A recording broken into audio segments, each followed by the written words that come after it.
Aryan Tantric divinities. From this fusion rose the goddesses of India, who populate not just the Hindu pantheon, but also Jain and Buddhist mythologies. It is difficult to trace the history of Kali worship in India. Even before the name Kali was first documented in scriptures, there were references to goddesses and demonesses that allude to Kali. For example, in the Rig Samhita, there is Niriti, a dark goddess associated with death, who was feared and needed to be appeased.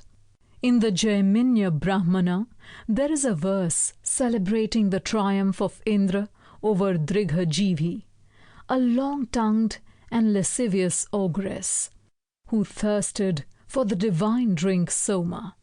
It is also difficult to trace the extent of Kali worship in India. In villages across India, goddesses are classified as hot and cold. Hot goddesses are wild and angry, threatening communities with drought and epidemic unless appeased by blood sacrifice. Cold goddesses are gentle and domestic, who nurture communities with love and tenderness. Hot goddesses like Bhagavati of Kerala and Yellamma of Karnataka are sometimes referred to as Kali, but do not have the characteristic outstretched tongue. At the same time, there are goddesses such as Koravai, the naked Tamil goddess of war, and Chamunda, the emaciated goddess of crematoriums, who share Kali's association with blood sacrifices, death, and exorcism, but do not share her name. Narratives, symbols, and rituals associated with Kali invariably overlap with those of other goddesses. Also, what applies to Kali in one part of India need not apply elsewhere.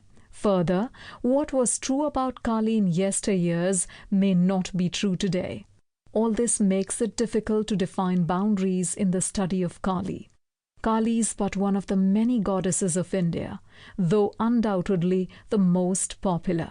Her fame owes a great deal to European imperialism of the 18th and 19th centuries, as well as to radical feminism of the 20th century. While for the former, this exotic and ghoulish deity validated the urgent need to convert and civilize the natives, for the latter, this defiant goddess was a manifestation of the female collective unconscious that sought liberation from male-dominated regimes.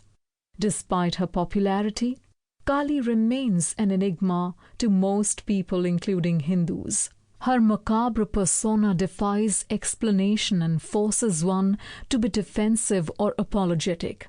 This book makes a conscious effort to unconditionally accept the stories, images, and rituals through which the idea of Kali has been communicated over the ages.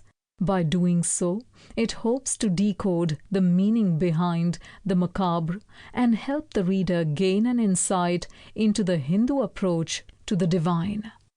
The form. Hindus project the idea of God in a variety of forms. Each form brings together a set of symbols that communicate the Hindu understanding of life and divinity. Ideally, since God is believed to be an absolute entity and the container of all things, there must be only one form of God that projects every conceivable universal idea simultaneously. But this is impossible to achieve. Hence, Hindus have many gods and goddesses, each evoking one aspect of divinity. The ascetic Shiva, for example, evokes world-renouncing ideas, while the regal Vishnu evokes world-affirming ideas. Durga, who dresses as a bride but functions as a killer, communicates the principles of sex and violence that make the cycle of life go round. The form of Kali and its constituent symbols are meant to evoke bhaya and vibhitsa, fear and revulsion, forcing the observer to acknowledge the dark and unpleasant aspects of the cosmos and hence of the divine, that one often tries to deny, repress, or suppress. All descriptions of